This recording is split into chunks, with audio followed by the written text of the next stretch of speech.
اونچے آواز سبحان اللہ، میرے ساتھ بولتے رہے. کون صدیق؟ ایک مرتبہ اللہ کے رسول نماز عشاء پڑھا کر اپنے گھر تشریف لاتے ہیں.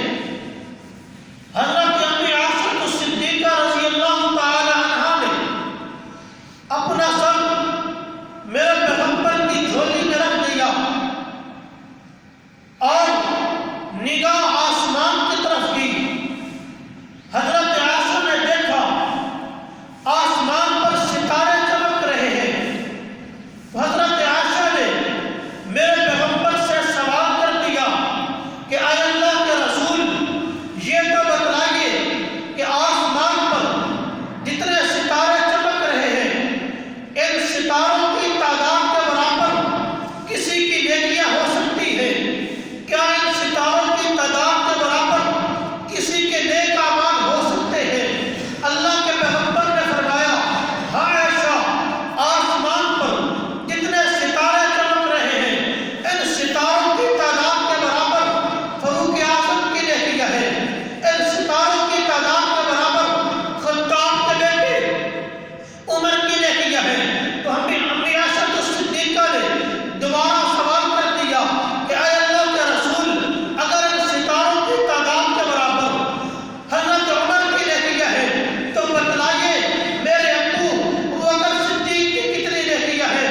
اللہ کے پیغمبر نے فرمایا عائشہ، میں پہلے بھی سمجھ چکا تھا کہ تو یہ سوال کرنا چاہتی تھی اور تو یہ چاہتی تھی کہ اس سوال کے جواب میں میرے ابو کا نام آئے تاکہ میرا دل خوش ہو جائے. تو فرمایا عائشہ، پریشان ہونے کی ضرورت نہیں ہے. آسمان پر جتنے ستارے چمک رہے ہیں ان ستاروں کی تعداد کے برابر عمر کی پوری زندگی کی نیکیاں ہیں. لیکن عمر کی پوری زندگی کی نیکیاں مل کر تیرے ابو بکر صدیق کی ایک غار والی رات کی نیکی کا مقابلہ نہیں کر سکتی. عمر کی زندگی کی نیکیاں ایک طرف، فرمایا صدیق کی صرف ایک نیکی ایک طرف.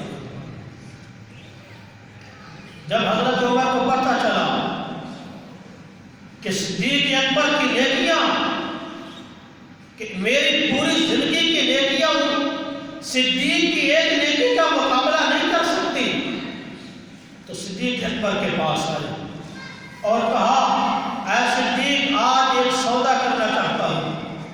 فرمایا کیا سودا کرنا ہے؟ فرمایا نیکیوں کا سودا کرنا ہے. زندگی کی نیکیاں لے لے، صرف ایک نیکی دے دے. فرمایا ایک نیکی کی بات کرتا ہے، ایک لمحہ کی چھوٹی سی چھوٹی نیکی دینے کو تیار نہیں ہو. وہ صدیق کے دل کی عظمت کا مقابلہ حضرت عمر نہیں کر سکتے.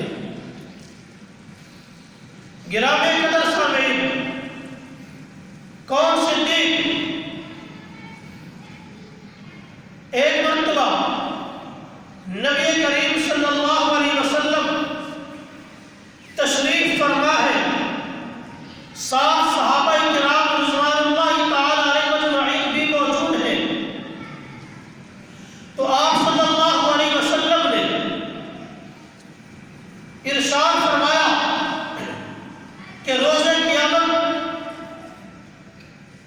جن مسلمانوں کو، جن ایمان والے لوگوں کو جنت کے اندر داخل کیا جائے گا، فرمایا کسی مسلمان کو باب السلام سے جنت کے اندر داخل کیا جائے گا، کسی مسلمان کو باب الریحان سے جنت کے اندر داخل کیا جائے گا.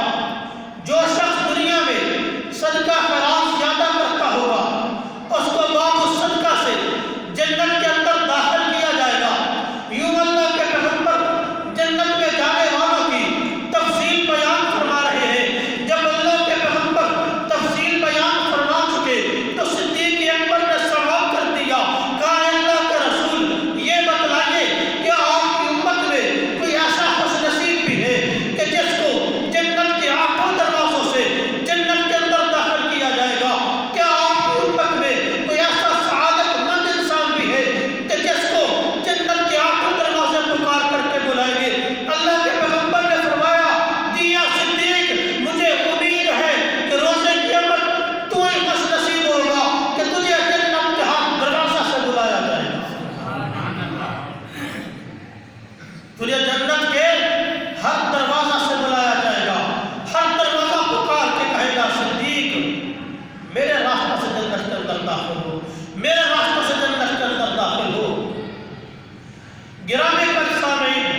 اللہ نے کیا عظمت و منقبت شان و عفت عطا فرمائی ہے صدیق اکبر رضی اللہ تعالیٰ عنہ کو، اور ان کو یہ شرف بھی حاصل ہے، یہ فضیلت بھی حاصل ہے کہ یہ خود بھی مسلمان ہوئے، ان کی اولاد مسلمان ہے، ان کے والدین مسلمان ہیں، ان کے دوتے پوتے مسلمان ہیں، ان کا سارا خاندان مسلمان ہے۔